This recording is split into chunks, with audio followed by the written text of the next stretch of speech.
Welcome to the 8-Bit Ramblers podcast, and today we have a very special edition of our 8-Bit Ramblers podcast. We're going to talk about E3 and everything we liked of E3 and all the good stuff. We're not covering everything, we're just covering what we got into. So yes. Here we have with me Ruben and Emily. And so let's get to our schedule is a little bit different. First we're going to talk about games we've been playing, good stuff, and then we're just going to straight go dive into E3 and talk about as much as that as possible. So no games this time, no big ramble, just a bunch of E3. Well, the whole thing will be a big ramble about E3. Yeah, basically, yes.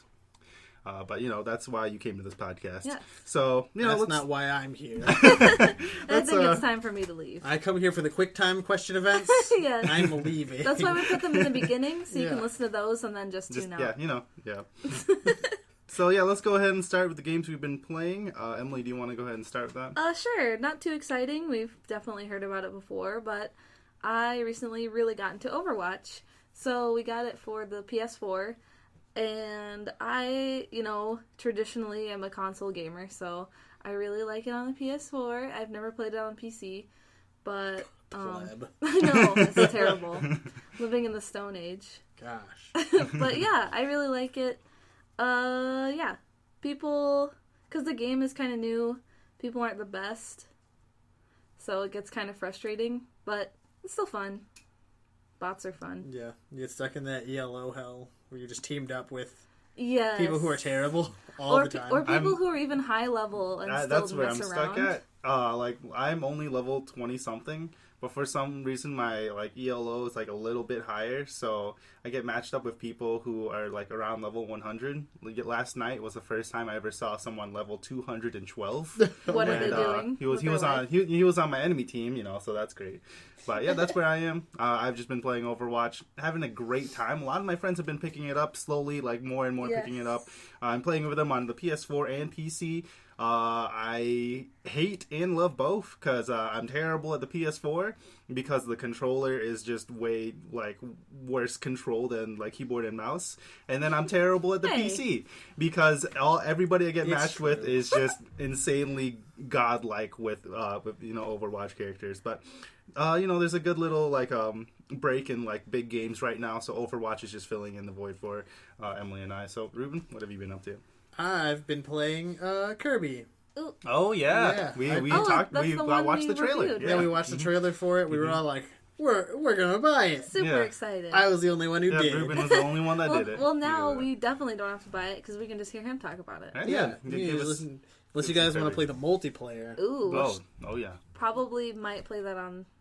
No. Okay. Don't worry about it. So, it's got 3 modes. It's got the main Robobot story mode. Mm-hmm. It's got the little multiplayer mode, and then it's got a little puzzle mode type deal. Mm-hmm.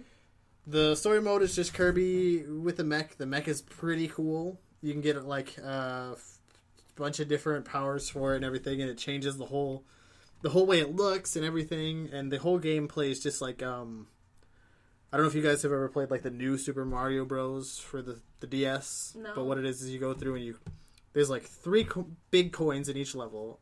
In Kirby, they're coated cubes. Oh. And you have to collect so many of them in a specific world to unlock the boss level. Mm. And that's how this works, is you're on a main hub map. You move around the levels, collecting these cubes till you get to the boss.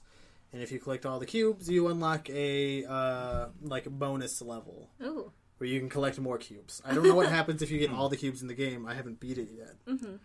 But so far it's been really cool. It's a Kirby game. There's not that much more to say about it. They added some new powers, which are really cool. Ooh. But otherwise, it's pretty much the same thing you would expect from a Kirby game. Okay. The multiplayer mode is actually less than I thought it was going to be. Uh-huh. I thought it was going to be a level that leads up to a boss fight. Yeah. It's just a boss fight. Oh. It's fun to play, but me and Miranda played it. Uh-huh. Just the 2 of us, and you get 2 more player AI characters because you always have to have a 4-man team. Uh-huh. And we beat every single boss in an hour. Oh. The only one we didn't because you get a ranking a bronze, silver, gold, platinum. Oh. We platinumed all the bosses except for the final boss. Because he's super hard, and we max leveled our characters, and he's still super hard. Oh my gosh. And so I was like, I'm just going to look and see if you get anything cool for platinuming all the levels. You don't. Oh, wonderful. So, there's no incentive. There's no incentive. Yeah. So we beat all the bosses. It's fun, but it's like an hour's worth of fun. Oh. Also, if you don't have the game and you're using the DS download play that's available, the person using the download play only gets two of the 4 characters unlocked. Oh. So they can only play the sword and the healer. But there's also the Hammer Lord and the Time Mage, the Beam Mage, I guess. Oh, goodness. Which they're pretty cool. Like it's super fun to play. I just wish there was more to it. Right. Because it becomes very samey very fast. And then there's the puzzle mode, which is just like it's just basic Kirby on like a flat 3D plane. Where you like go around and you suck in enemies and you shoot them out and try and like beat all the enemies in a specific amount of time, collect all the little things, and that's what it is. It's like a score attack type thing. Oh. And I beat one little world, and I was like, I'm going to go back to the story mode. I just wanted to try all the modes before we came and talked about it on the show. I was going to wait. But why not? So, the story mode is really good. The other two, I wish there was just kind of more to it. Yeah.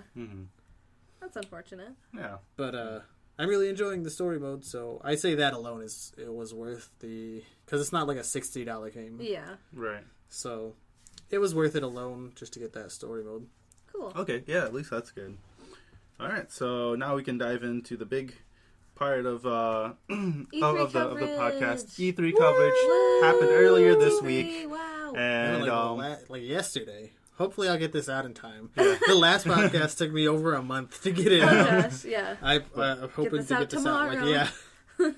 But yeah, no, E3 super exciting, bunch of new stuff. So let's go into our first thing. So what are your guys' like thoughts, feelings after this year's E3? Are you excited? Are you disappointed in anything? Let's who wants to start? I'll just say that I think it's probably the most exciting E3 we've had for a while. Yeah, E3 the past few years has kind of been like this thing of AAA showing off all the games that I really don't care about. Yeah. Like I didn't pay attention to like the past few E3s at all because I knew what was coming out, and I was just gonna wait for like PAX or whatever to get more news from there because that usually has more of like the indie titles and stuff like that I'm more interested in. But this one has me interested. There's a few things that has me a little disappointed, but so what's got you disappointed then? Just like the stuff.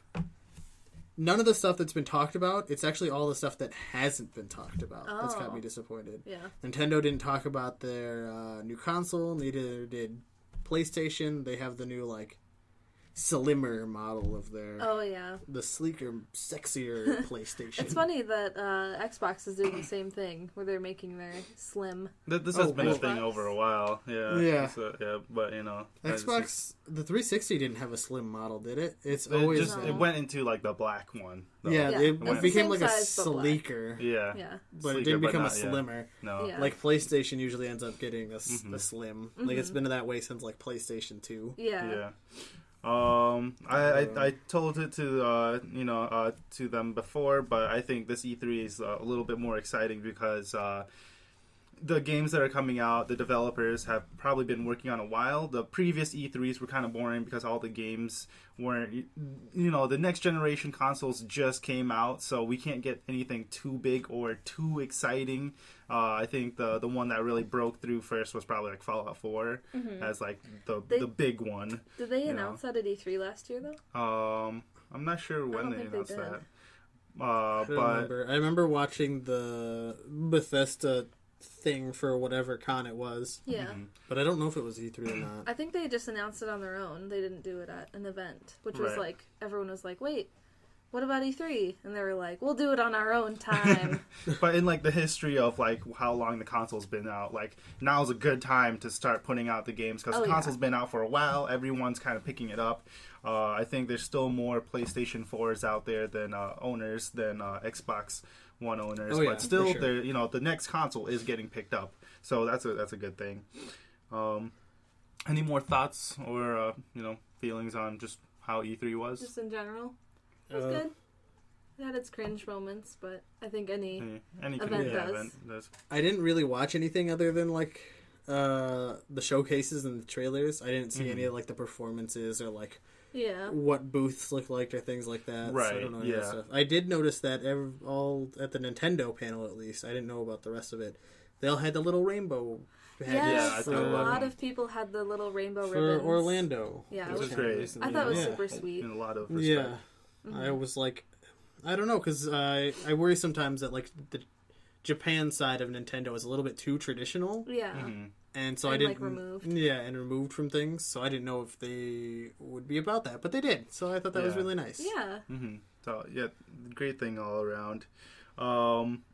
So, now that we talked about how we feel about E3, let's get into a little bit more of it. Meat So and let's... potatoes. So, the big hardware announcements Stick our fingers definitely... Ooh, it's so warm on my hands. Squishy. The E3 meat pie. Okay, the Gross. big... You just took it there. Yeah, exactly. The big hardware is coming from Microsoft for sure, with their announcement of the Xbox One S, the white slimmer version. S stand for slim? I think so. But at the same time, there's an S in Project Scorpio, which is also their next thing. Project Slimpio. So I don't know what this is. They wanted to call it that, but then they're like, that doesn't sound as good. And then Definitely doesn't. Good move there, Microsoft. Yes, good job. Microsoft also announced that they're gonna do a crazy thing that never has been happened before: cross-platform from Windows 10 to Xbox One. I'm so with excited. co-op and multiplayer. So That means you have to get Windows 10 though. That is true. I do have Windows 10, which is like they were giving it out for free for a day or something. For about a good year. So it's not bad. Like I still get the notifications on Windows 7 to like upgrade to Windows 10 for free, and I'm like, no. But there's no benefit for me to do that. I really feel like the cross-platform thing is the future. Like, I feel like it's the future with the cross-platform thing.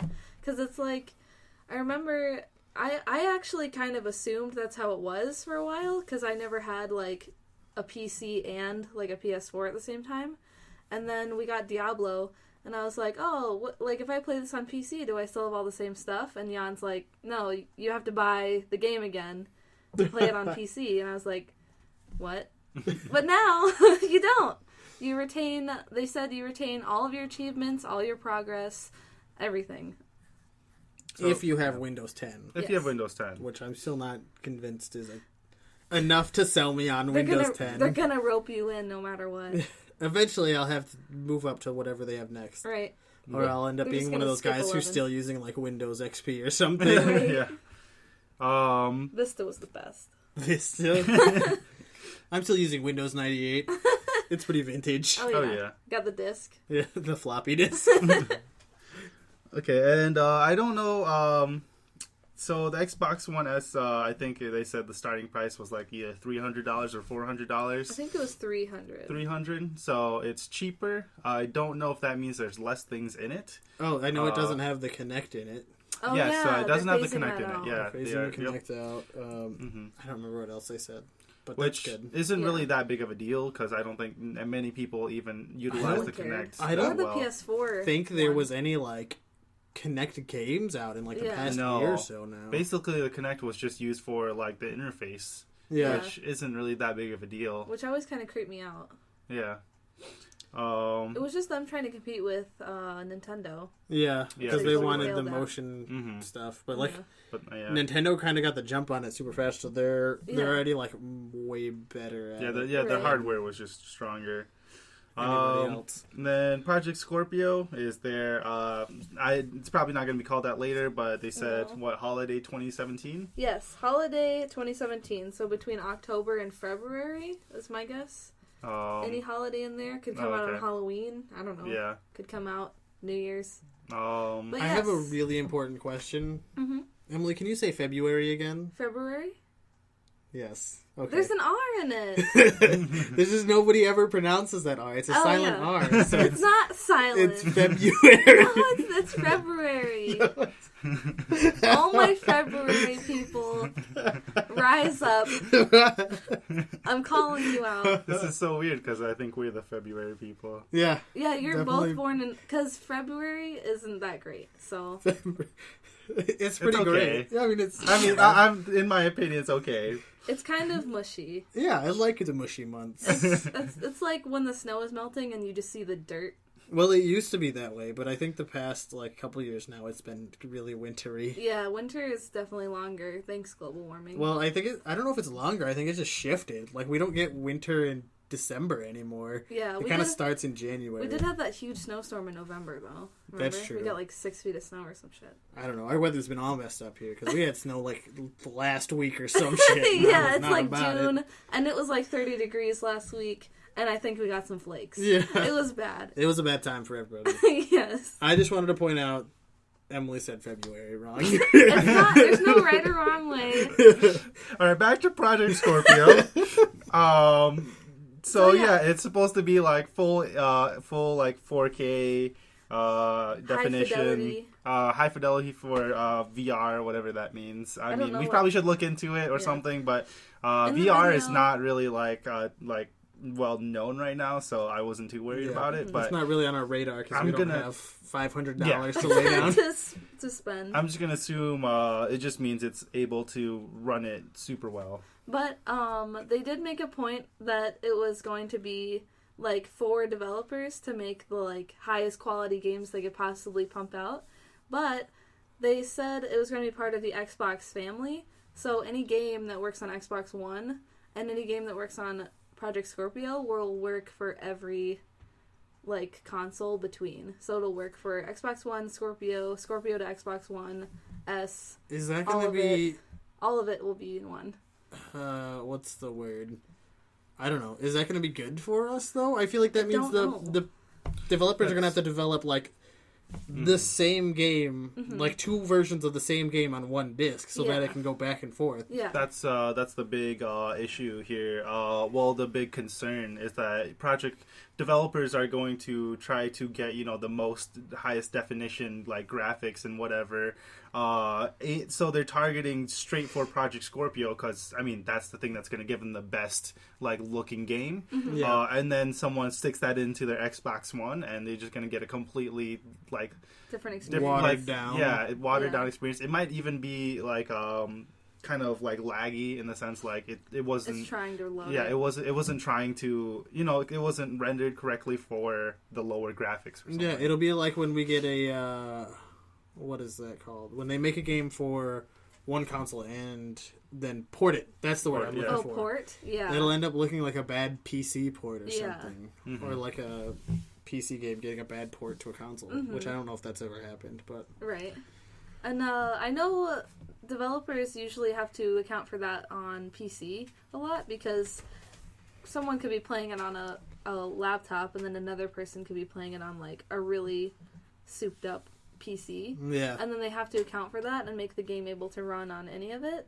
But that's never really been done in consoles because you just assume that everyone has the same one because the way that the generations have been working. So I'm wondering how they'll adapt. Yeah. It makes me nervous. But it's, we'll see how it works out, I guess. When does the Xbox One S come out? I'm not sure. I didn't see a date. I'm gonna assume relatively soon, though. Hopefully before Scorpio. Yeah, I think definitely sometime within like the holiday year, if not like within the next month or something like that. It just seemed like they totally had that down. So we can check up on that. Also, another concern from Project Scorpio from Ruben before we started this podcast is he said the price. The price of Project Scorpio just might match the price of like a PC, and in that point, get a PC because they said the hardware in it is going to be so intense. They said 6 teraflops of GPU. Jan and Emily keep telling me they're using the word teraflops, but now I have to Google it because I don't know if that's a real word. I'm just thinking they made that up for the trailer for this because what the hell is a teraflop? Yeah, it is the first time I've heard that word. Yes, but I believe them. They said it a lot at E3. Yeah, they're like we invented this. We invented this, and there's 6 of them. I Googled teraflop, and the first article it gives me is polygons. Wait, So what's a teraflop? Yes. It sounds like it's bad. Project Scorpio has 6 teraflop. But wait, what's a teraflop? Yeah, exactly. Is that just a made-up fluff word? What is a teraflop, and what does it mean for the Xbox Project Scorpio? Here we go. Okay. Google's definition. All right, let's go. A teraflop is a measure of computer graphic processing speed. Of course. Tera means trillion. Flop is an acronym for floating point operations per second, a term that describes the rate of calculations on real numbers. Makes sense. Okay. Sounds like a lot of programming words that I don't know. Yeah, so you think they'd come up 6 with trillion floating numbers, something like calculations. Yeah. They said it would do like 320.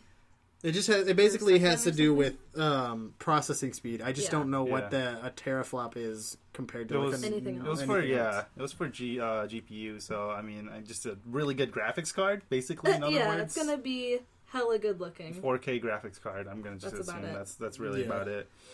Okay. Yeah, I think that's all that can be said about Project Scorpio for now. We'll find out more about later. None of us really own Xboxes, so it's not too big right now. But I was thinking about picking up an Xbox just because I know you guys have a PS4 and I have the Wii U, but like we don't have any read on the Xbox. Yeah. So I was thinking about picking it up, but right. It depends on when it comes out and if the NX comes out first. Because I'm gonna pick up the Wii U NX. Honestly, or the Wii NX. We're gonna talk about this a little bit when we talk about games. But I think I want a Xbox One just because of Gears 4, because they showed that it had the cross-platform compatibility, and that seems really exciting. Because then we could play co-op, and since like they're phasing out split screen for whatever reason, it'd be really easy if like they're stupid, right? If I could play on Xbox One and then like Jan could play on PC, that would be great. That'd be fun. Mm-hmm. Sounds really good. Okay, so now we get to the big fun part of E3. The actual games. Yay! Let's talk about some games. All right, so the big one, the most talked about game on social media, through statistics. Let's start with the big one, Zelda: Breath of the Wild. Ruben, you're our resident Nintendo expert. That's me. Let's start with you and your opinions on this. So far, it looks beautiful. Yes. Very. What I keep telling people who aren't following it is that it looks very much like they took Zelda, and they took an open world game like Skyrim, and they kind of took elements from Minecraft to make this game. There's also, the cooking. I saw some cooking. Yeah, there's cooking. There's, I'm assuming there's an item that gives Link the ability to, like, form blocks out of midair. Yeah, I saw that. And then he climbs them to get to other things, and you could grab other objects and float them around.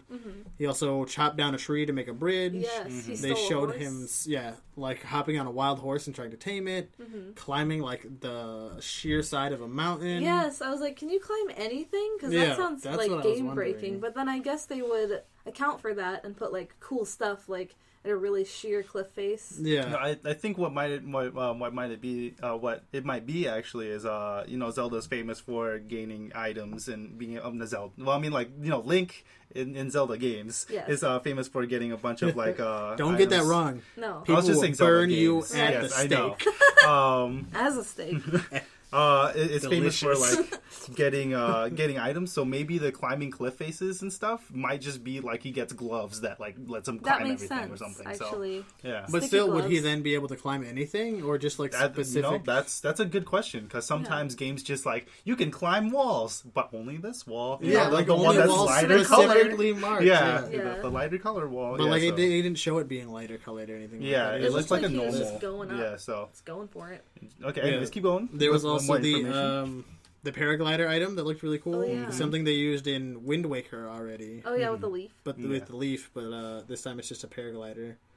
But yeah, it's very open world. It doesn't look like there's a very linear anything to it. They like didn't really most show any other games. people.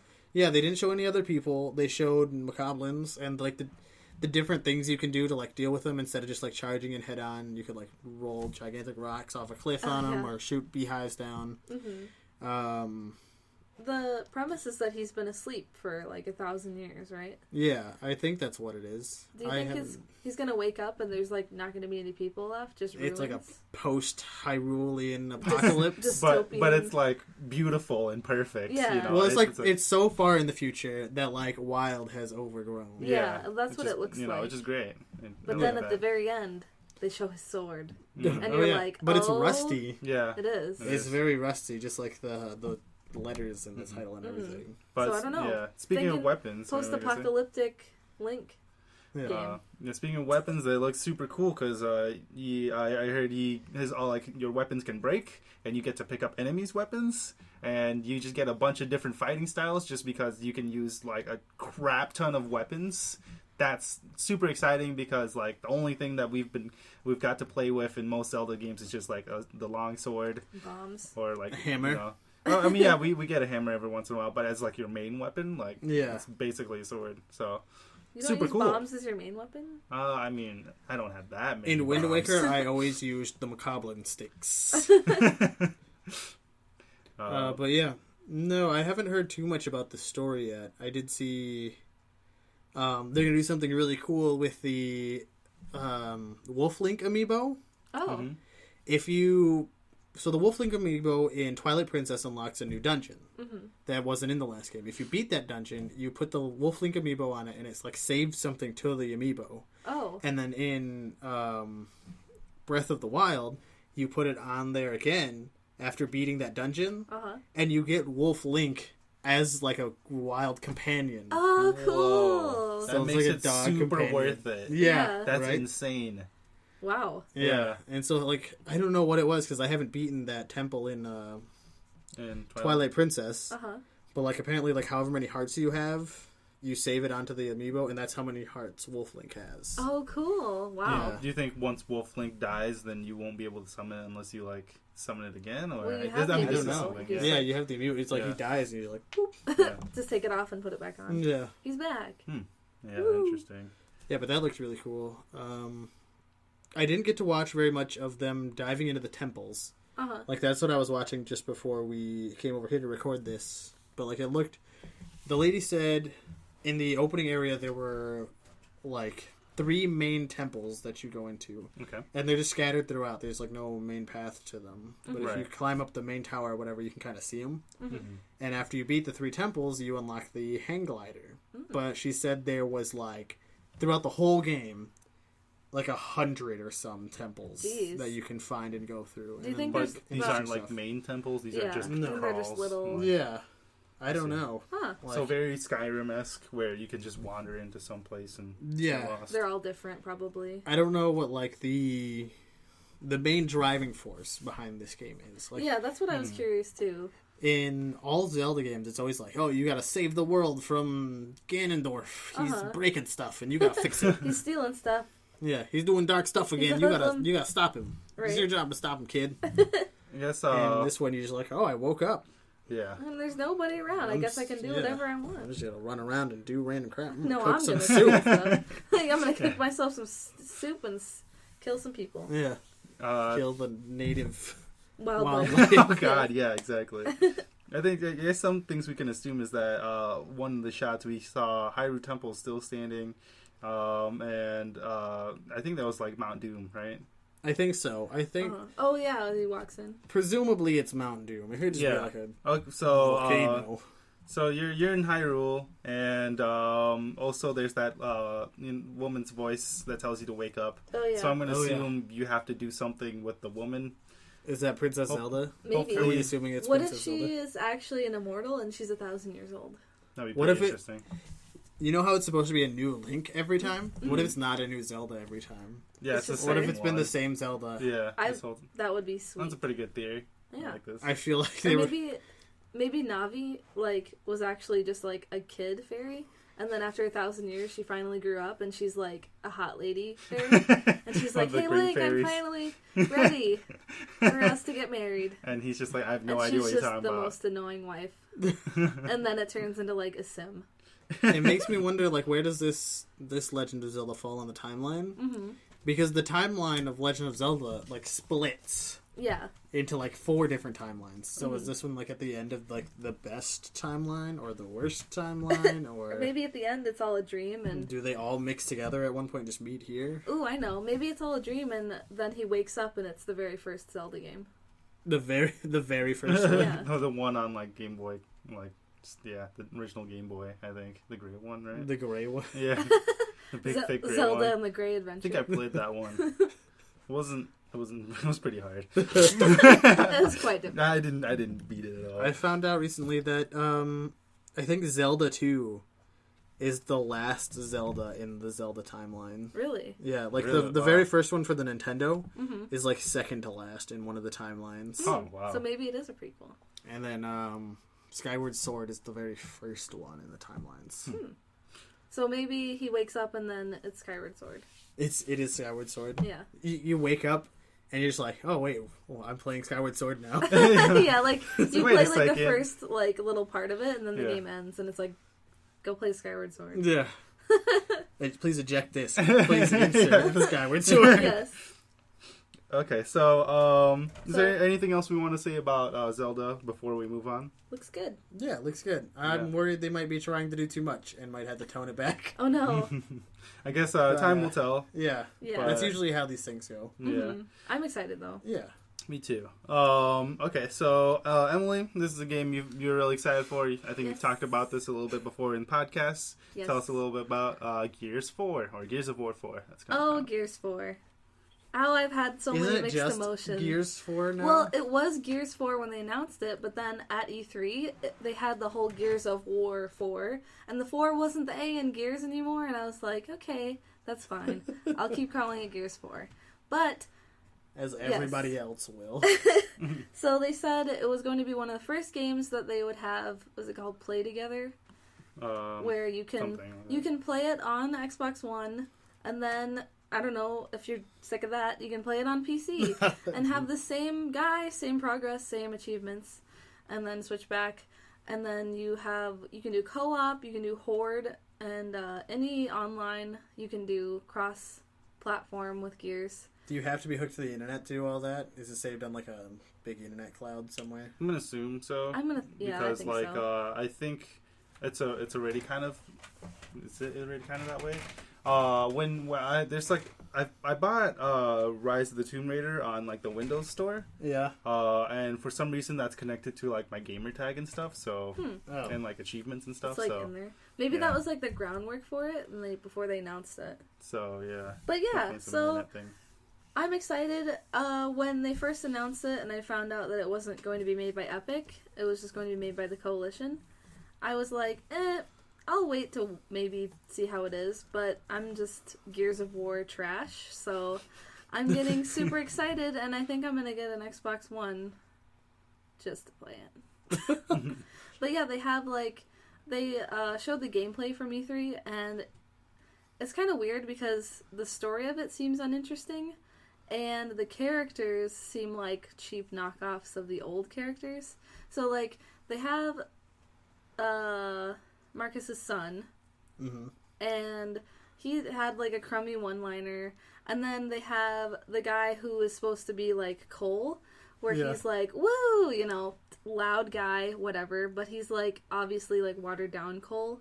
And then they have a girl who's like, it's about me and I'm trying to find my mom. And I was like, no, find Marcus. I don't care about your mom. I don't care about you or your mom. Yeah. And it's the Swarm, and it's just like, it's so, but I'm gonna get it anyway. So, yes, Gears trash. Okay, I mean I guess you're That's about it. yeah. That's okay. all I got. All right, so we can go into some of the Bethesda announcements here. Bethesda announced that they're going to do a couple little things. They're going to do some things for Fallout 4. They're going to do a contraption DLC for Fallout 4. Not that exciting. And I think there was like one other small DLC for Fallout 4 that wasn't like a big story one. Can't think of it right now.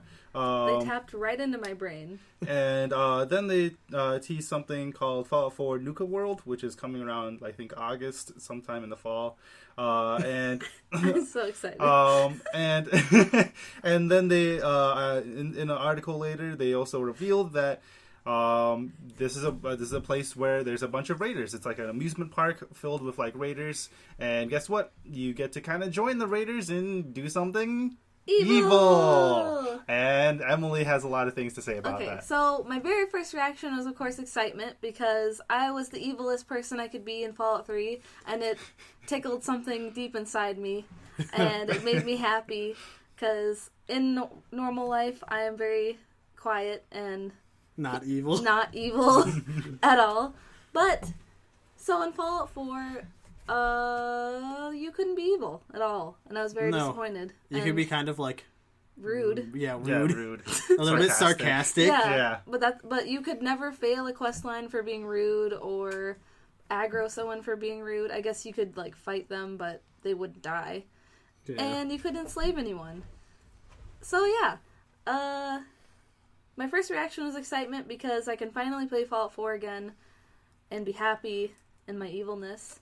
But my second thought was maybe they made it so that you couldn't be evil in the original game because they already knew they were going to make this DLC where you could be evil, so that they're making me pay to be evil on purpose. How evil! I know how evil of them. So yeah, they're marketing to people who want to be evil, but they're making me pay them to be evil, and so I'm going to buy it. Just like he is. Yes. Emily's walking right into their trap. They win. Full knowingly. Yeah. Just like, okay. And it's like I'm walking right into a spider web and I'm just like, I see you. Yeah, but that bait is too good. It's too good. Yeah, and the spider web's like Gears of War 4 and like evil Fallout character. Yeah. And just come and at then you're me. just like, all right, take my money. And then the spider comes out and steals your money. Yes. And just hits you over the head and steals your wallet. Yeah, exactly. And I'm That's like, basically, and I'm like, thank you. Worth it. Yeah. What were you going to say?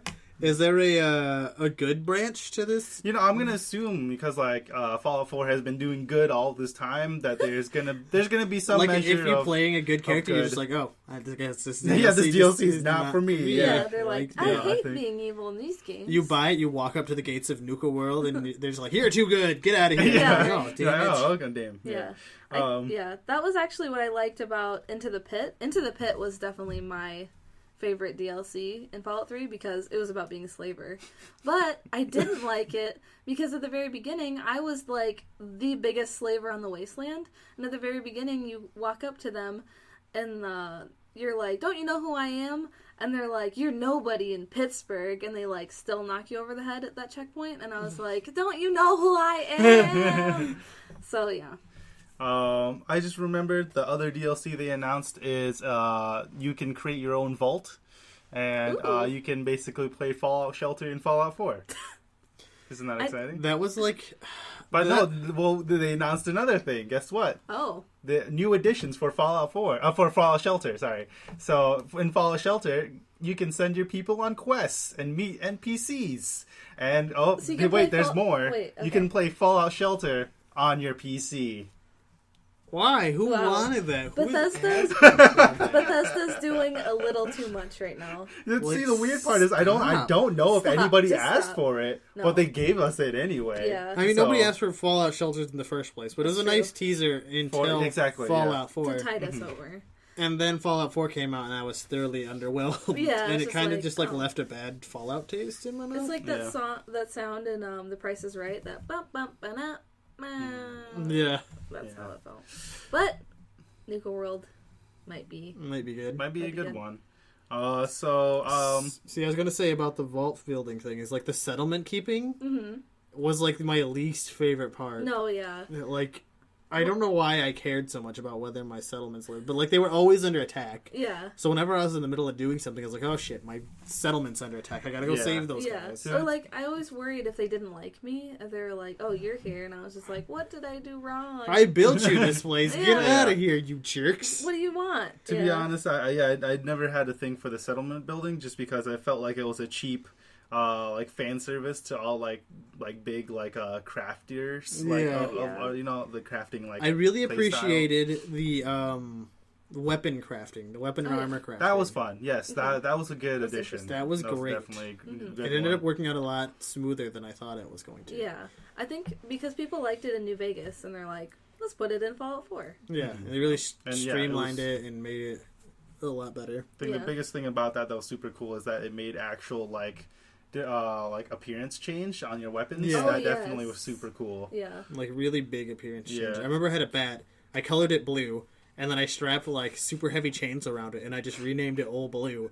And I went around smacking bloat flies out of the air with it. And it's like, this feels good. Yeah, this feels like a Fallout game. Okay, so the other big Bethesda announcement was Skyrim's going to be remastered, and if you own it on any console or Steam, you'll get the Skyrim remaster for free. The only question people are having right now is, wait, how do you already own it on the consoles when the remaster is supposed to be coming out for the next generation? I'm not sure how that works. Oh. So yeah, I just know on the PC. They can patch that in. Yeah, I just know on the PC if you have for Steam, then you get it for free. So just for the next generation, they're revamping all the graphics, and it's still going to work with all the mods as well. And so they stack on top of the graphics mods that you put in. So right. even prettier game. Another something that nobody really asked for. Yes. Mm-hmm. I guess I still know quite a few people who are like, all they do is play Skyrim. Like. Oh, I'm such a gamer. What do you play? Skyrim? Anything else? Still playing Skyrim. Yeah. No. Something, nothing wrong with it. It's just it's just like there's so much more now. Like, yeah. Jump on something else, man. Something people were asking for, though, was because Skyrim was kind of like decently recent, people really wanted a Morrowind or a Oblivion update. But Bethesda actually publicly announced that they are like never gonna do such thing to Morrowind or Oblivion. Yeah, it's just gonna stay the same. Oh, I don't really need that either. Yeah, Oblivion was fun. It just looks terrible now. If they would just like a new Elder Scrolls game, please. Yeah, that would be good. Like Skyrim was 5 years ago now. Mm-hmm. How long was between Skyrim and Oblivion? Skyrim. I feel like Oblivion came out in 2008, or no, wait, 2006. I think. So yeah, about the 2006. So yeah, about 5 years. But yeah. So what are they about to do with another Elder Scrolls? I'm thinking because they did the remaster though, they're thinking this is good enough, and they're not. Yeah, I don't know if they have anything. They did announce that they're going. They are currently working on the next Elder Scrolls game. However, the joke is that it's going to come out like in 26. Yeah, so it's going to come out in like 2016. Yeah. 2026, which doesn't make any sense because there's no 16th month. But they're joking that's like what their next thing is going to do. That's what they're waiting for. But I mean, honestly, nobody thought Fallout 4 was going to come out, so maybe it's going to be the same thing. This is like, are they even doing Elder Scrolls 6? And then like, wait, here's Elder Scrolls 6. Hopefully it's good. Right. So yeah. I feel like though the hype around the next Fallout game was way more intense than any Elder Scrolls one. Yeah. I don't know. I feel like Fallout fans are a little insane when it comes to that sort of thing. They're a little nuts. Yeah. But then Elder Scrolls people are just like, it'll come out when it'll come out. Well, that's because I feel like Fallout appeals to such a much wider audience than the Elder Scrolls games. Yeah. I know a lot of people who aren't into like the fantasy setting. That's true. Yeah. But like almost all gamers consistently enjoy like gunfighting games. Yeah, because like Fallout does a good job at having like not only guns but like hand to hand and melee and like survival horror and. Then they have like story, stuff. and usually they have like an RPG element to them. See, that's the thing that we're all gonna wish for is that they put the RPG back in RPG for Elder Scrolls. You know, that's something that's missing. Elder Scrolls was never as much an RPG for me as the Fallout games were. Yeah, like I didn't. Like, my character was never, like, a specific person to me. He was just, like, the person I was playing. Yeah. But, like, in Fallout, like, I had a specific character who did specific things for specific reasons. Yeah, like, Fallout 3, you could play over and over, just like, okay, this person's going to be like me, or this person's going to be super good, and they're, like, altruistic and everything. This one's going to be really mean to people. Yeah, this one's just going to be rude and crude, but he's gonna help people, but he's gonna be mean about it. He's gonna ask for extra money every time. Yeah. Okay, so any last words about any big Bethesda thing that they announced? Bethesda's doing all right. Kind of underwhelmed by Bethesda. Sorry, Bethesda. Lots of stuff we didn't ask for, but Nuka World. take my money. Okay, so Emily just throwing that money at developers. Yes. So we watched. We all watched the trailer before this started, and it was we watched In the Dark. It's Resident Evil 7 Biohazard. And guess what? It's in VR. Thoughts? I'm excited. I am excited.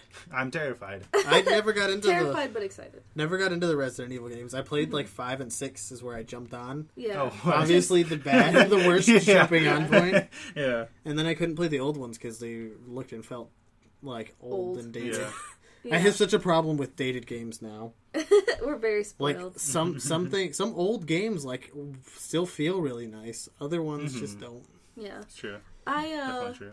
I have some very fond memories with Resident Evil 2 and 4. 4 being like the main one. Like I played the crap out of 4. Everybody loved 4. Yeah. So 4 was probably the last one that was more horror. It wasn't more horror, obviously, but it was pretty creepy. And it had, like, the creepy, gory elements of Resident Evil that people like. And then 5 was like, it's an action game with some creepy stuff. And then 6 was like, here's more action. Action. Like, I thought 5 wasn't too bad. Like, as an action game. Like, it was obviously a different point or a different type of game than the previous Resident Evil, but it wasn't too bad. It caught a lot of flack for being racist, but I didn't really understand those claims. 5 was probably the most racist one. Because it was, like, in Africa, and they were, like, all the people were, like, in tribal outfits and stuff. Instead of being, like, modern Africa.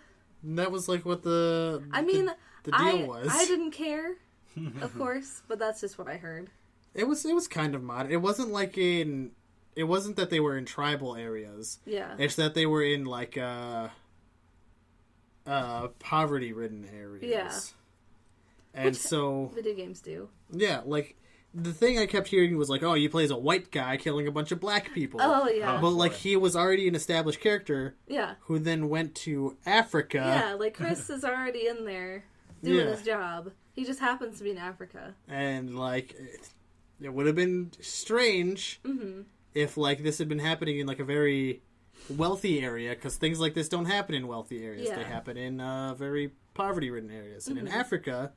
poverty-ridden areas. They're mostly populated by black people. So because it's Africa. Because it's Africa. The majority of African. Yeah. Yeah. So. But 7. I never got those claims. 7 is a return to the creepy in a most intense way. I'm so happy. It almost seems like they took out the ability to fight back. Almost like in the trailer. There was only like one time they showed like a flashed a weapon. And it was like a knife. Well, there were parts in the older games, in like 2 and 3, that you would be playing someone like Claire, and you couldn't fight. You just had to run. And there would be like Nemesis behind you, and he'd be like, and you'd be like, oh my god, because you don't have a weapon or anything, and you have to like run, and he always was following you, and it's super scary. So I'm thinking they're going to try to bring it back to that time when it was just... almost like Amnesia, where you just have to run and get away instead of fighting with giant guns. Yeah. Do we know who the main character of this one is going to be? I don't think we know that information yet. I hope... This is going to sound snarky. I don't know. I hope it's not a new person. I like the characters in Resident Evil. I hope it's someone like Claire, or maybe not Leon, because he was in 6. I feel like... they almost need a new person, because if you don't fight back, then it's gonna be like, okay, I've seen this character totally own that's true everything. That's why true. why can't they just punch this? It could be a prequel. You play as one of the characters before a bunch of stuff happens. Yeah. Maybe you could play as Wesker when he was just like a soldier. Oh yeah, but as a soldier he would fight back. Yeah, exactly. Yeah, but then like maybe in the beginning, because he died in 6. Because what it looks like to me is you're in like a very, like almost like a farmhouse. Yeah. Out away from somewhere. Yeah. So I'm wondering if maybe if they did a prequel, it could be like back when this was still contained in a lab. Yeah. And one like isolated. something, like got away before like this is big public news and all this stuff. Yeah. Yeah, they didn't really allude to anything zombie-y in the trailer either.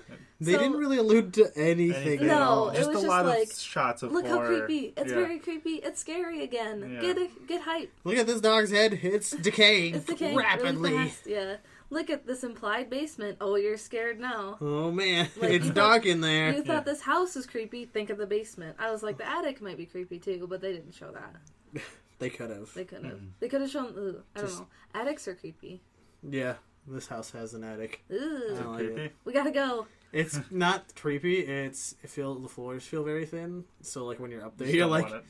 Oh, God. Yeah, I might fall through. Yeah. It's funny, though, because we saw the trailer. I didn't know it was going to be for VR.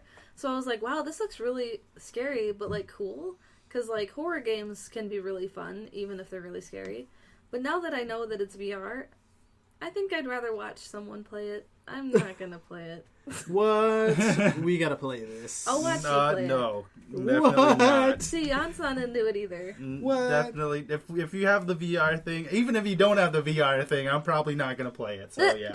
I was going to say, we don't have to play it on the VR thing. It's a lot of money to put down. Yeah. That's true. Some spooks. We were over this. We went over this. But, I mean, definitely. I'm excited because it's going to be scary cool. again. We're going to play it. All three of us. No, we're not. You at are. The same time. I'm just gonna watch behind the couch. That's fine, right? With a blanket over my head, like Emily any will normal protect person. Me. Yeah. Yes. Something I'm worried about is that it's going to. So Resident Evil games have a habit of taking like a weird twist at the end. Hopefully, not taking a like Evil Within style twist at the end, where you can't even tell what's going on anymore. I don't know anything about the Evil Within twist, but you can spoil it for me because I don't care. All I'm going to say is that at a certain point, you can stop playing the game and be happy with it, because the ending is not good. Yeah. Yeah. I mean, I heard there was a lot about the Evil Within that was not good. The beginning is solid, like it's a solid horror game, and then it's like an anime where it starts getting like existential and like starts being really like obtuse and like confusing, and you're like, wait. So basically, as the story gets more confusing. Okay, you're wait. Even with it. We're gonna put out a spoiler warning just in case anybody who's listening has not played. Okay, I actually don't remember very much, so yes. Just just in gameplay wise, like the reason why Evil Within was just not cohesive was the story. As the story progressed to get more and more crazy, and it's just like, whoa, check out our twists. The gameplay felt like it needed to be more dramatic, so it went from like this like crazy like creepy. I need a creepy like survival like horror-ish game where like, oh, I'm low on ammo, I need to conserve my ammo so I can make it through this game, or puzzle solving, or puzzle solve, and because you're in these manors and you go through these like crazy nightmare sequences, and then all of a sudden you get thrown into a city and you're on a chain gun shooting a large monster, and then you get a like RPG and then you shoot at another large monster. It's like a giant spider, and then it just becomes a super dramatic action game for no reason. It becomes an action game. Yeah. That's the problem. Not gonna lie, that sounds great. I want to shoot a rocket launcher at a crazy nightmare spider. At a nightmare spider? So it's not bad. It's just not what you want. Yeah. Because they set up all these like story elements that you're like, oh, I can't wait to like discover this. But then it just gets bigger and more confusing, and they never explain anything, and you're just like, oh, okay. I was worried it was going to be one of those endings like, it's getting crazy and like, other people are reacting to like the craziness, and then they're gonna do that thing that like, oh, it was actually all in this one character's head. Yes, and you're like, but this what it was. Kid is like totally reacting to this monster. No, yeah, it's like they have all this stuff, and then they never really explain it, and then they try to like tuck it away as like, oh, it was all a dream, but then they like allude to that it wasn't, and it's just like, wait, what actually happened? But the DLC for it is pretty good. Yeah. The DLC, they have one character, a lady character, who you don't see that much in the actual game, but her DLC is better than the actual game itself. Yeah. But you have to play the actual game to really appreciate it, because it follows her the whole time, and she actually has parts where she needs to sneak and, like, be stealthy, and it, like, actually explains a lot of what the game is going on, because she's, like, working for the outside organization. And it's just way better. So the DLC is worth it. Okay, so anything anyway, but going back to going back from Evil Within, going back to Resident Evil, is there anything else we want to say? I'm excited. We're playing it. We're excited. I'm not playing it, but I'm still excited. We're all excited, but none of us are playing except Ruben. Yeah. So. Well, maybe, we'll see. And then, so... It might be a very funny episode of our YouTube series. Yeah. We might have to film ourselves playing. See, I feel like a horror games would be the only one where I think a face cam would be worth. Yeah. Because sometimes it's like what's going on the screen isn't as interesting as just your sheer terror in your face. Yeah, exactly. But I feel like in other games, that's completely the opposite. Yeah. Have you guys ever been like doing an episode we're recording, like looked over to see what the other people are doing? No. We're just sitting there. Yeah. Like we're seriously we're shouting and things like that, but we're just slumped in the couch. Yeah, just like not looking attractive or interesting at all. So I like horror Sometimes games. We're shoving chips in our face and trying not to make a lot of noise. That's always funny. So yeah, definitely a big thing. Maybe we can stream it. Maybe we can record it. Something like that. So maybe I can get Jan to play it. Good luck with that. His hands to the controller. Okay, so It'll turn into a horror game. Just try to get Jan to play it. Yeah. Another big one that has been talked about. I don't know if you guys are too invested into it though. Oh yes. Battlefield 1. Oh, I thought you were going to talk about Mass Effect. Oh, that's what I'm going to talk about next. Maybe, I don't know. But Battlefield 1, is there anything you guys know about it or want to say about it? Yes, I hate anything that's a sequel or like a second version of something where they use one. Xbox One, Battlefield 1, any other ones. I hate them all. I just don't understand what they think people who aren't into the Battlefield series are going to think.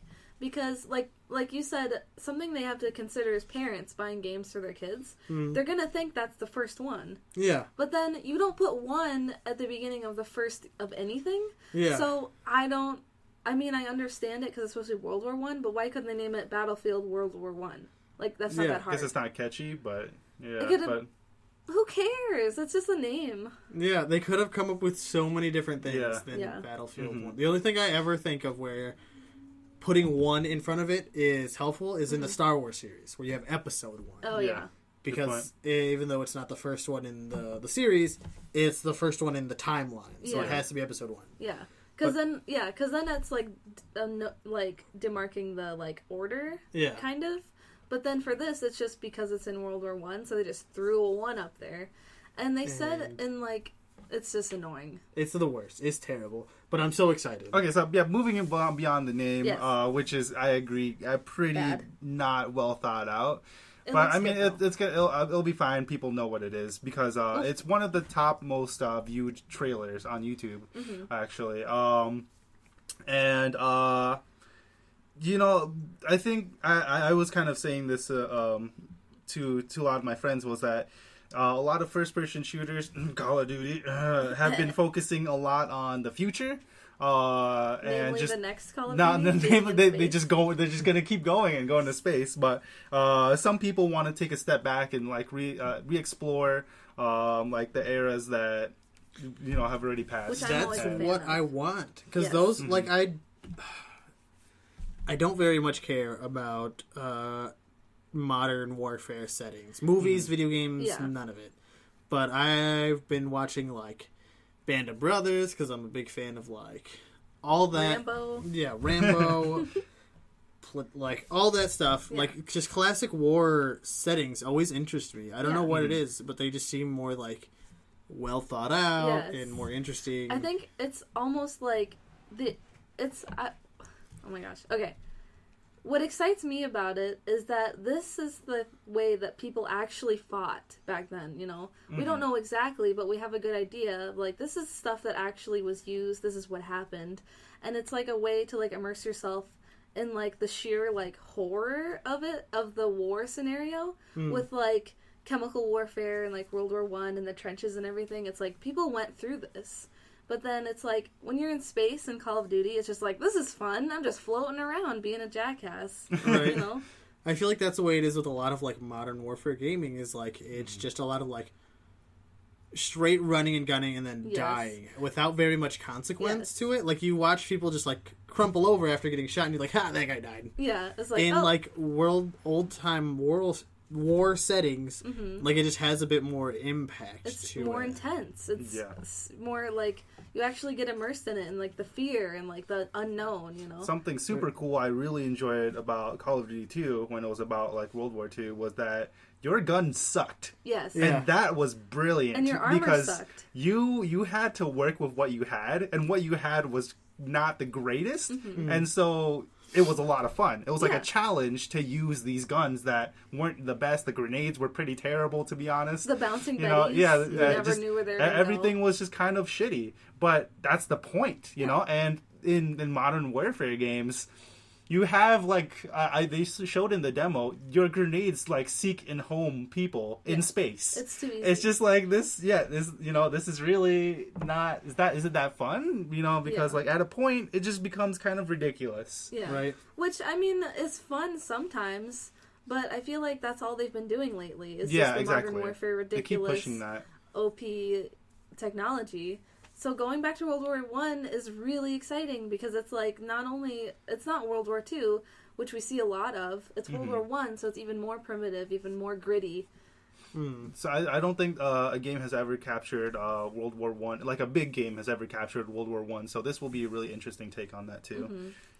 Okay. Yeah, it's just a nice visit back to someplace we haven't been in a long time, which is weird to say about World War I. I know. Yeah. Exactly. Probably the only context you could ever say. Yeah, exactly. Right. Yeah, in video games. It'll be nice to visit World War I again. Yes. The good old times of mustard gas and trench foot. Yes. Yes. I can smell it now. I can't wait to camp in a trench for the next 8 hours. Yeah. Have you seen that game where it's like a raptor chasing you through like trenches in World War I? No.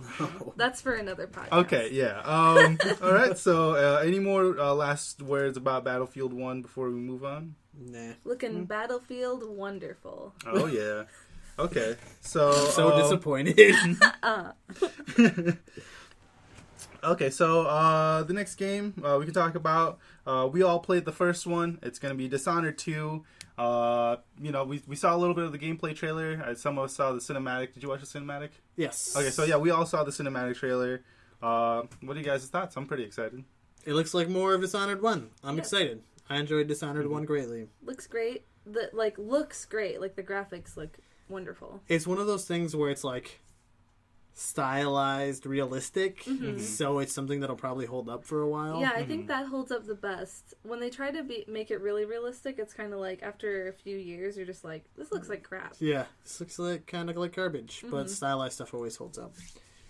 Something really cool about the first Dishonored was like when they did their map design, it was super well like laid out. Like your plan of attack could be like crazy variations from time to time that you play it and from when you and your friend play it. You can just like play the map so many different ways, and they did that really well on their first try of like their first game. Like Dishonored 1, that was really well like polished. So seeing it in Dishonored 2 where they can do a lot more since they're throwing in like new I can just say powers, but what were they actually called? What's the actual name of the abilities? Yeah, I have no idea. Were they just spells, magics, abilities? Yeah, some the powers that you get from the outsider. But like, yeah, since they're throwing in new ones, that means the even more complexity in their map layout, which is insane. Yeah. This is like, I'm super excited. You get obviously. You have the blink still, I hope. Yeah. No, that's like that's what like, made them like Dishonored. Yeah. But then it looks like you have sort of like a spectral sort of creature form where you crawl around and can grab people. Yeah. And and then you also have the old ones, like they showed the Telltale Heart, which was fantastic and like added so much to the game. Yeah. So that's really exciting. It looks great, and you can play as Corvo or the princess, Emily. Emily, Me. Something super cool about Dishonored 2 is that it's coming out this year. Yay! Woo! So yeah, we'll get our hands on howl. that. All right. So any more words about Dishonored 2 before we move on? Looks Dishonored beautiful. Emily, I don't. I'm gonna need you to stop right there, Emily. Okay. I'm gonna have to edit that out later. Just make like a beep sound, like I said the worst thing ever, because I did. Because you did. You said the worst thing ever. Okay, so Emily, you're really excited about this game. Tell us about We Happy Few. Yes, I'm so excited. So BioShock 1 was a game that was terrifying, but I loved it. The aesthetic was great, the gameplay was fantastic, the new mechanics were great, and I love the time period it's set in, like the Art Deco time period. It's just very pleasing to me. Just real quick, I'm not sure if this is the same people who made like BioShock all the way, but I think there's some like developers in there. Oh so, yeah, you can tell. Yeah, you can tell, yeah. So. Just by looking at it, you're like, is this a new BioShock game? No, even better. Okay, so yeah, continue. It's more boiled down, so same sort of idea where there was a perfect society, obviously not Andrew Ryan's one, but perfect place, and everyone has to take this medicine called Joy, and it's basically a happy pill, and the guy that you play stops taking his, and you start seeing where he lives for what it really is. And so they didn't have too much content to show, but it looks pretty creepy, and the weapon you get is just a pipe. So an L pipe. So that's kind of cool because you got the pipe wrench and now you get the pipe. So that's kind of funny. I think you just pull the pipe off the wall at the end, but I think I remember seeing where he like picks up a pipe wrench and then like unscrews the pipe and grabs the pipe, and you're like, oh, he has a pipe wrench. Oh wait, no, it's a pipe.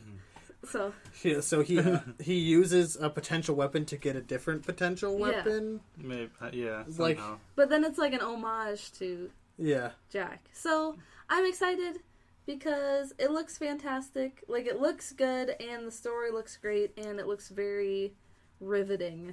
Like, very intense, sort of BioShock-esque, where it's just like, what's going to happen? Do you get magical powers? I'm not sure. So, for an example of, like, what happens, so, like, you're taking this happy pill, and then you decide to stop taking it, so, like, all your delusions of what's, perfect, it starts to go away, and then you get invited to, like, this birthday party, and they're like, we got a piñata. This is, it's like, come and, like, do the piñata with us. It's a cool Spanish tradition. And then, there's like, and then they hand you, like, a broom, and they're like, hit the piñata. Go ahead, whack it. And then they're like, hit it. And then you just hit this piñata, and you smack it, and then when you hit it, blood spurts out, and it covers your hands and stuff, and you're like, ugh, what is this? And then you lower your hand and you see that it wasn't a piñata the whole time, it was a rat, and everyone just starts eating the rat like as if it was like the candy that came out. And then when you freak out, they realize like, oh my god, he stopped taking his pills, and then it's like he's a downer. That's what they say. It's like get him, and then you start running away. He's a downer. It's just such a weird name. I don't like that. Yeah, I don't like that either. That sounds really cheesy, but like I like it a lot. We found out recently through talking about comic books of all things that Jan and Emily aren't real big fans of like cheesy stuff, but I cannot get enough of cheesy stuff. Cheese is strong with the word downer. And I love it. He's a downer. Get it. Something cool I read about this game is that you go through like different parts of the town in We Happy Few. And the towns are kind of like dungeon-esque, and they kind of almost become the word they used was roguelike, but I'm not sure if I've ever seen a 3D roguelike before. I'm sure there's been one before. They're going to set a new precedent. But the cool thing about this is that it's procedurally generated, so every time you go through the game, the town will be random. Yeah. Does that mean it's going to be a shorter game so that you could beat through it and then play through it a second time? Possibly. Or is it going to be a harder game so that you die halfway through and have to start from the beginning again? Oh, maybe they'll have permadeath. But something cool that I haven't seen too much of is procedurally generated games that have really strong stories in them, in the areas that are procedurally generated. So I'm looking forward to that. Yeah, I'm excited to see how they do that. Yeah, I don't really know how they would. But yeah, I'm super excited. It looks cool. It sounds cool. I'm going to have to watch the trailer for it because I want to see a bunch of people eating a rat. Eating a rat, yeah. Mm-hmm. It's really well done how they reveal that it's a rat, too. And it's just very shocking, like the first time you see it. Okay, so any last words about We Happy Few before we move on? Not going to make another pun. Okay. Don't do it, Emily. I can see I you can't want think to. of one. I was trying to think of one the whole time. You could The think whole of one time. for Dishonored 2, but you tried anyways. I know that was the last bits of I creative see. fun juice. Okay, Ew. so moving Very on to a disgusting. game series that I love like deeply with all my heart because I love it so much. But I know both Ruben and Emily didn't really play it, so it'll just be me. I've never played it. I don't even know if I like it or not. I've just never Right. touched it. Not really an opinion. It'll here. be just me ranting for a second, but Mass Effect Andromeda. So all my Mass Effect Right. fans, let's just get a bump, like fist bump I'm right gonna here. go get a drink. Yeah, you guys can get a drink. Yeah. But Mass Effect Andromeda, super cool. They released a gameplay trailer. They released their female protagonist. They showed like a couple new things. Everything is so beautiful. So they put on the Frostbite engine. Freaking, I love space. And that's all I can say. Oh, Yes, okay. space. That's all you can say? Space. Space. That's all you can say? That's all I I thought have you were to going to say. go on for a while. No, I mean, no, that's it. They didn't I just really love reveal that space. much. No, they really didn't reveal that much. All they revealed was like it's the female. I mean, the protagonists are all part of the same family called like Ryder, I believe. So this is And, part of the Mass Effect universe. It's part of the But Mass Effect Shepard universe. is not in it. But yeah, that timeline is separate from this one. Wait, it's a separate timeline? Well, no, it's the same timeline. Sorry, but different points in the timeline, and I'm not exactly Different sure if it's a prequel or a places? sequel.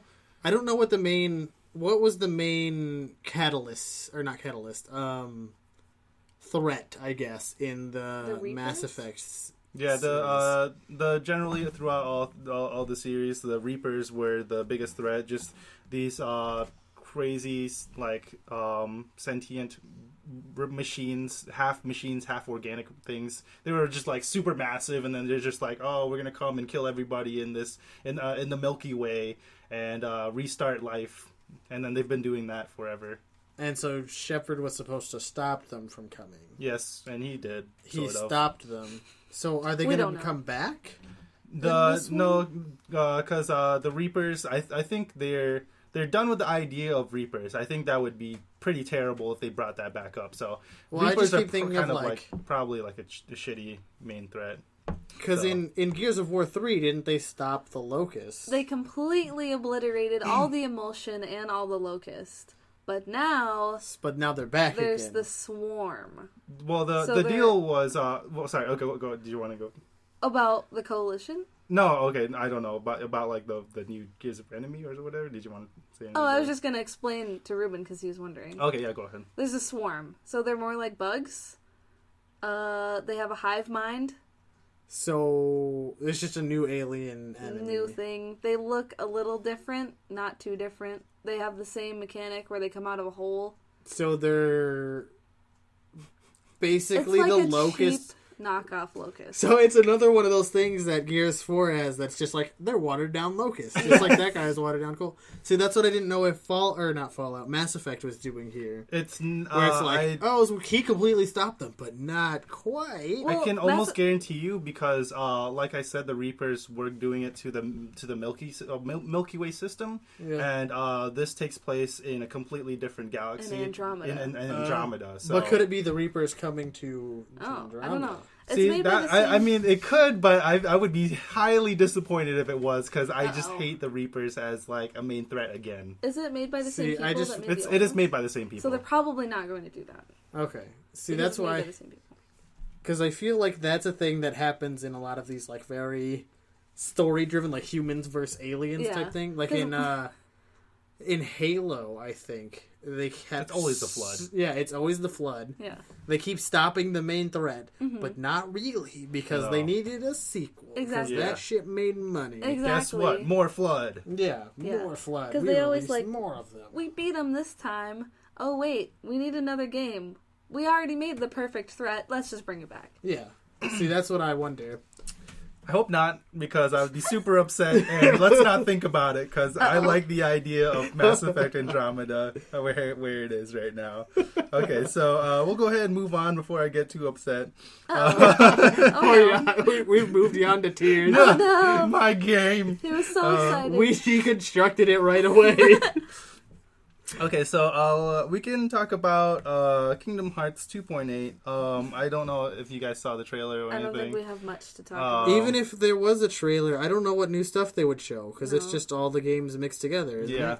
This is frustrating because I want 3, not 2.8. Yeah, that's the big thing. So they didn't show 3. They instead showed 2.8, which is the 3D adaptation of like all the random games that don't have Sora, Donald, and Goofy. Is this good enough? I don't know. Is it what it is? Because I was working at Toys R Us when they released like the last mix for PlayStation 3, PS4, which was the ones that are all, like all the ones you need to play in order to understand Kingdom Hearts 3. Yeah. So is this just the ones that they left out of that one? Are there ones that they left out of that one? No, remastered they remastered Drop Dream Distance. I don't know what that one is called. But then they also wrote in new games for this. So there's new content that's part of the lore. And there's people with animal masks walking around. And in hoods, and then they're talking to like Organization 13, and they're gonna be like, "We have to protect the world" and stuff. It just doesn't look that great. I mean, it looks good, it looks beautiful, but I mean, just come on. I don't want to play any more of these like Kingdom Heart almost games. Yeah, like that's why I haven't been keeping up with the series, is because they had like their PSP game that was not actually Kingdom Hearts. They had the 3DS game that was like a board game almost. Yeah. Like I had a friend who tried to keep up with it, and so I knew kind of what was going on. And he was like, "Yeah, this one's just a weird board game." And I was like, "What? Why is this like that one was a card game? This one's a board game. This one like doesn't have Sora, Donald, like doesn't have Disney attached to it." And I'm just like, "What is going on? Like I can't follow this anymore." Yeah, it's something I wish I could follow. Didn't they announce too that Kingdom Hearts 3 isn't going to be PS4 exclusive? I'm not sure. I feel like it still is, but what did you hear? I thought I heard that, and then I was like, "Damn it, we got a PS4 for no reason." Oh, because that's like the main reason. Sure. I'm pretty sure it's gonna be. I'm pretty sure it's gonna be PS4 exclusive. Okay, because it's Square Enix, and Square Enix is usually PlayStation exclusive. Yeah, I guess we'll see if it ever comes out. Also, like I feel like if they weren't gonna be PS4 exclusive, they would release all of these like remasters in Xbox as well. True. Yeah. So Xbox players could catch up on the story. Yeah. Okay, so I don't think we have too much else to say about Kingdom Hearts 2.8, do we? No. Kingdom Hearts 2.8. Just give us Kingdom Hearts 3. Emily, stop. We're going to replace you with my cat. No! Rocket, get over here. No, he was waking up a second ago, too. Okay, so this is a game that Emily and I played a lot of the previous one. So it's going to be Civ 6. Another one I've never touched in my life. Civ 5. Fantastic game, just I mean, if you give it the time, if you give it a strategy game, you give it time, wonderful game. Civ 6, how is it looking to you? Because for me, it looks okay, but I don't know if it's like everything that I want. For me, it looks great because in Civ 5, I really like having really big cities. But the thing is that they don't reward you for having a big city, because your city is one tile, and then you just own a bunch of land that you work. But in this one, they're making it so that when you have a city and it expands, it actually will expand into different tiles. And your city can take up like as much land as you have, like a city does. So that's exciting because I just like city expansion, but at the same time, it is very cartoony looking, and it looks like a mobile game. So that's a little disappointing. But the guy in the interview, he said that he was a huge Lord of the Rings fan, so they made the Fog of War make the map look like a parchment map of Middle-earth. And so that's kind of cool. That is kind of cool. I kind of wish the whole game was in that style. Yeah, me too. But they said there's so many different like improvements and tile upgrades and like different things that'll happen that they needed to make everything very clear as to what it was. So they made it very cartoony and simple.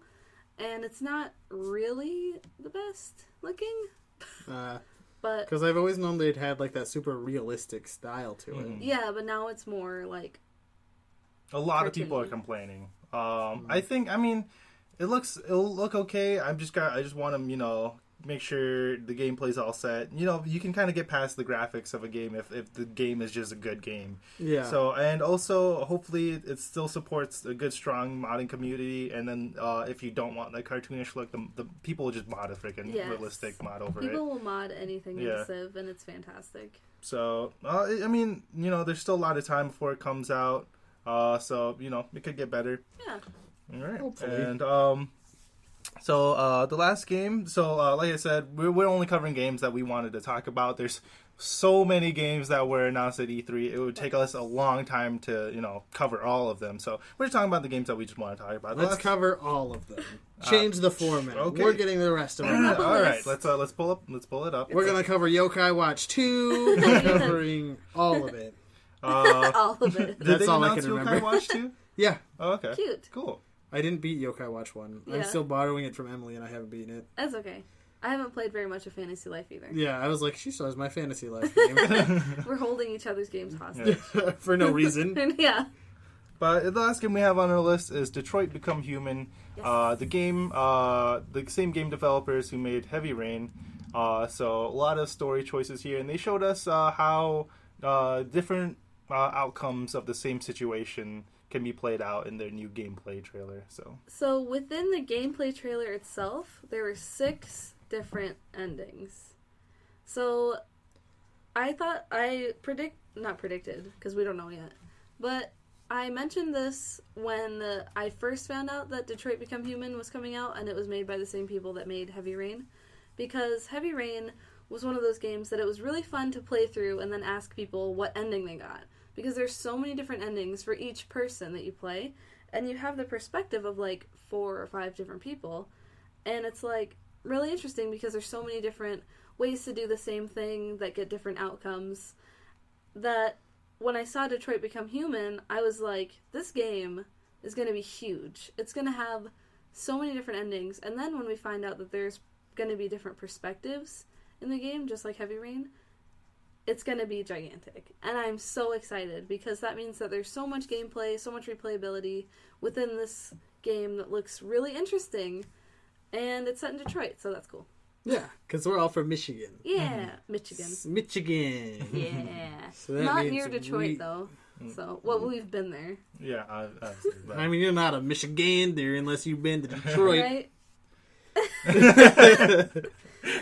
I don't know if that's true. I don't know. That might be... Maybe the UP, and then who knows? Yeah. I've never been to the UP. Me neither. No, yeah. What about Mackinac Island? Everybody has to Yeah, go. exactly. Mackinac, there you go. Or, well, because people from Wisconsin go to Lake Michigan. Yeah, and fuck them. But, yeah, they can suck dicks in hell. Actually, I have no problem with Wisconsin. It's Ohio that's the Yes, worst. Ohio can suck dicks in hell. Sorry, Wisconsin. Thank Well, you for fuck the you, upper Ohio. peninsula. Fuck you, Ohio. Literally every person that I've met that was from Ohio sucks. Literally every time I've driven through Ohio, it was just a bad time. It was just a I remember bad the time. one time I was driving through Ohio, I was going to stop at McDonald's in Michigan. Yeah. But I was like, oh, wait. And so I went through the border, and like the next McDonald's in Ohio, Yeah. I stopped there. Worst McDonald's experience of my life. Damn Ohio That's McDonald's. pretty The sad. fries tasted like I got fresh fries, and they tasted like microwaved cold Ew. McDonald's That's pretty fries. terrible. Maybe that's how Ohio people like it. Because they're all 'Cause terrible. they suck. My stepdad's from Ohio, so I'm pretty sad. He's a Okay. nice guy. Well, he was nice. I met him. He's nice. He's the only Okay. one. No, he's the only one? He Okay, has- that's Is good. he I'm the happy one who with that. watches our stuff? Maybe. I don't know. I was gonna say there's. I thought you said like. No. Somebody. No, that's not the one. No. Okay. Okay. Anyway, Ohio sucks. Never mind that stuff. Detroit Become Ohio Human sucks. looks great. Yeah. I'm So, sorry, Wisconsin. Sorry, Wisconsin. You're great. You make cheese. You know, Keep we like on cheese. keeping on. Yeah. Okay, so yeah, that's all we got for the games. Say anything else we want to, make closing remarks about E3. It was relatively cool. We got to see a lot of cool games, and it just kind of sets the pace for future games, and that's really exciting. Yeah. Super exciting. I feel like the C3 was the most exciting because not only did they announce a lot of games that are exciting, but also just the advancements in technology Yeah. is like pretty cutting edge. Yeah. I just wish I could have heard more about the Nintendo NX. Yeah. That's all. Yeah, I just want to know more about that because I will probably have to buy one when it comes out. Quick question about the NX. Do you know? So, how does it work with the Wii U? So, can you play Wii U games on the NX? I don't know. I don't know anything about. There's no information. That's about why it. we wish Like they the said only something thing about people know about NX is stuff that Nintendo has patented. Like they put in the paperwork to patent. Okay. That's why a little while ago there was this like these fake things going around that were like, oh, these are official leaks from Nintendo of like NX controllers, and it was really people had 3D printed like the blueprints of what they had patented. Oh. And just took pictures of and like leaked themselves. But really, like Nintendo hasn't done like released or leaked anything yet, so we don't know anything whatsoever. There was rumors going around that like they had already stopped making like replacement parts for the Wii U. No. Wow. It turned out to be false. Yeah. Oh, okay. The only thing we know so far is that games will be on it. The new Zelda game, they're gonna Twilight Princess this, where it's gonna be on the Wii U and the NX, which I'm not sure how I feel about because when they did that with Twilight Princess, like it ended up being like you played it on the GameCube because the Wii version was garbage. Oh yeah. And so I'm like, if they try and do that again, odds are one of the ports is going to be garbage, and that means I don't know which one to buy. Right. Yeah. Wow. So yeah. No, but yeah. Overall, E3, good times. Yeah. I feel like we should do some sort of fancy ranking system, but then I don't know. They all sound so exciting. Rank for everything. Everything. I don't know about that. Ohio goes way down here. It's 50th out of 50. Are we talking about states or E3 here? Everything. All things. Everything. Ranking of everything. Microwaved French fries, 50 out of 50. Yeah. Mm-hmm. That sounds like they're fantastic. 1 out of 50. Wait. What? Because you say like 10 out of 10 would eat again. Oh, all right. But okay. 50 out of 50. But well, that's like perfect score. I see. Yeah. Okay, so let me ask you guys this 50th question. rank. Yes. That still sounds like it might from be. From E3. How to say this anymore. Let's get off Ohio. Yes. How many E's out of 3 did it get?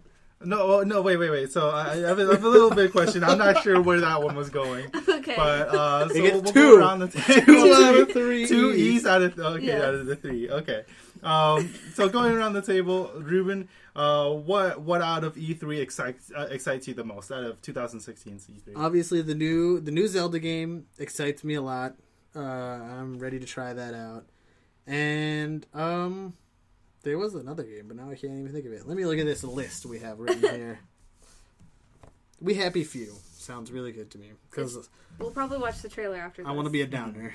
Yes, definitely. Okay, so for me, you guys know it's Mass Effect Andromeda. Please, space. Please, no Reapers. Space me. Reapers, they're coming for you, Andromeda. I'm so tired of these goddamn That's like Reapers. The tagline. Reapers coming to Andromeda. I think you can ask almost every Mass Effect player, and they'll just say the same thing. I'm so goddamn tired of all these Reapers. And then tired of these goddamn Reapers coming to my country. Stealing all our jobs. Good, honest working space marines. Yes. And I really want to get my hands on Zelda, even if that means buying a Nintendo console. Just the question is which one, like as you said. But I'll find out and I'll let you damn, guys know. That Zelda game looks amazing. Okay, and then so Emily, what excites you most? Okay, so honestly, I'm really excited for the new creepy Resident Evil game because I'm super excited that they're going back to being scary.